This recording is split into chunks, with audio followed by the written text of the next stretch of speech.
कलयुग ने तीनों युग को सम्मान पूर्वक बिछावन लगा दिया, सिंहासन पे तीनों बैठ गया। कलयुग ने पूछा किम प्रयोजनम, किस प्रयोजन से आना हुआ। सतयुग, त्रेतायुग, द्वापर युग कहते कलयुग।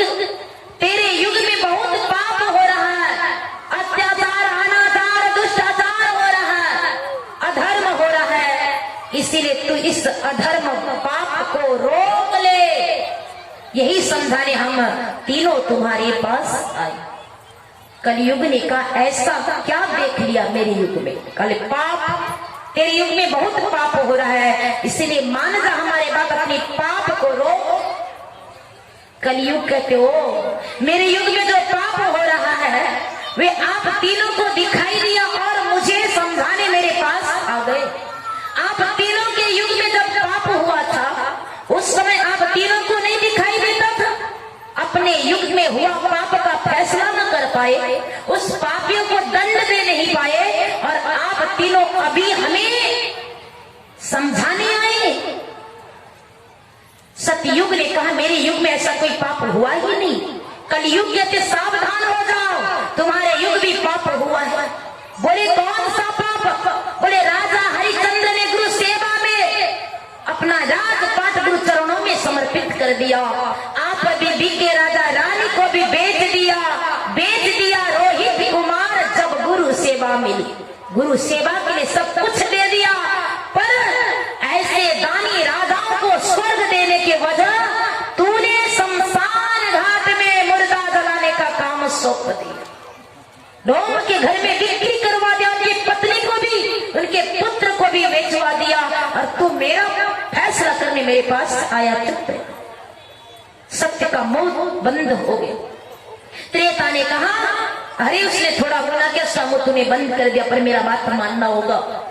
कलयुग कहते तेरे युग में भी पाप हुआ। बोले कौन सा पाप। बोले पाप नहीं हुआ, छोटे भाई का पत्नी और उनका राज्य बड़े भाई ने छीन लिया, और तू देखता रह ऐसे दुष्ट को तूने दंड भी दे नहीं पाया, और ऐसे दुष्ट को दंड देने के लिए श्री राम जी आए और उस दुष्ट का संहार किया। इनका सुग्रीव का पत्नी और राज्य कौन छीन लिया था, बाली ने। अब त्रेता का मुंह भी बंद हो गया। द्वापर कहता मेरी बात तो मान ले।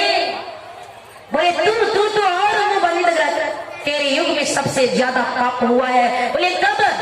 बोले कब तू जानना चाहता है, सुन। अरे एक नारी को तूने 5 पति के हाथ में बिक्री करवा दी।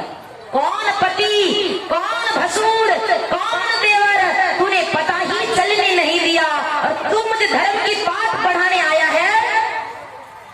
तीनों का मुंह बंद हो गया। कलयुग कहता सुनो, मेरे युग में जो धर्म करता है उसे धर्मात्मा बना देता हूं, उसे साधु बना देता हूं। जो मेरे युग में पाप करता है, चाहे बाबू हो चाहे बाबा हो, जेल के पीछे हवा खिला देता हूं। खाता है ना, बाबू ही नहीं बाबा लोग भी हवा खा रहे हैं पूरे कर्मों के वजह, क्योंकि यह कलयुग है। कलयुग में उसका फल तत्काल मिलता है। हमारे संत महापुरुष कहते हैं यदि आप संसारिक दुखों से छुट्टी पाना चाहते हो और कर्मों की बंधन को काट डालना चाहते हो, तो सदगुरु की सदयुक्ति को सीख कर ध्यान अभ्यास करो।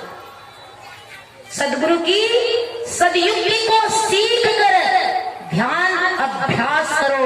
जब ध्यान अभ्यास करोगे तो क्या होगा, आपके अंदर की अंधकार जल के राख हो जाएगी, प्रकाश पुंज का उदय होगा, और कर्म बंधनों से आप हमेशा हमेशा के लिए छूट जाओ।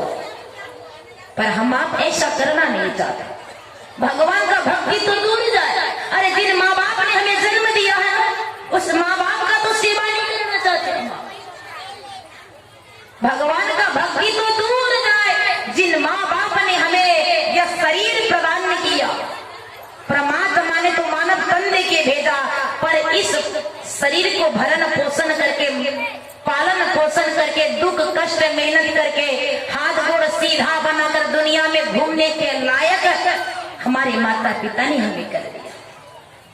पर उस माँ बाप का भी हम आप सेवा नहीं करना चाहते हैं। याद रखिएगा, जो माँ बाप को नहीं मानता, उनका सेवा नहीं करता है, ऐसे लोग भी कभी न कभी माँ बाप तो बनता है, उनके साथ भी यही होता है। इसलिए तो कहते हैं, हर बात को तुम भूलो, माँ बाप को मत भूलना, उपकार इनके लाखों है, इस बात को मत भूलना। संतीस भजन के बाद